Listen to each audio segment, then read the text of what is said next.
আন্তর্জাতিক সম্পর্কের আদর্শবাদী দৃষ্টিভঙ্গির 4 জন মুখ্য প্রবক্তার নাম করো।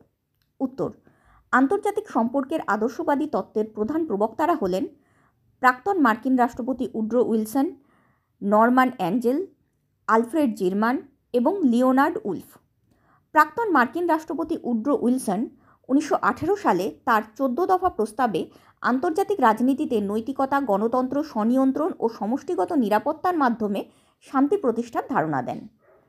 তিনি জাতিসংঘ বা লিগ অফ নেশনস গঠনের বুদ্ধিভিত্তিক ভিত্তি দেন, তাই তাকে আধুনিক আদর্শবাদের জনক বলা হয়। নরম্যান অ্যাঞ্জেল 1909 সালে তার দ্য গ্রেট ইলিউশন গ্রন্থে প্রমাণ করেন যে যুদ্ধ অর্থনৈতিকভাবে ক্ষতিকর ও অপ্রয়োজনীয় এবং আন্তর্জাতিক সহযোগিতাই শান্তির একমাত্র পথ।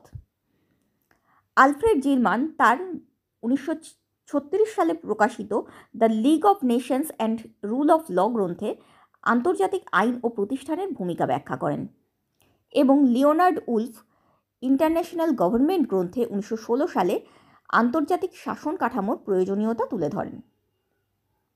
এইভাবে তারা কন্ডোরিড, Butterfield, Philip Noel Baker, James T Shotwell, Lowes Dickinson, Nicholas Murray Butler, John Hobson, Bertrand Russell, Lester Pearson, Arnold Toynbee প্রমুখের সঙ্গে মিলে আদর্শবাদী তত্ত্বের ভিত্তিকে শক্তিশালী করেন।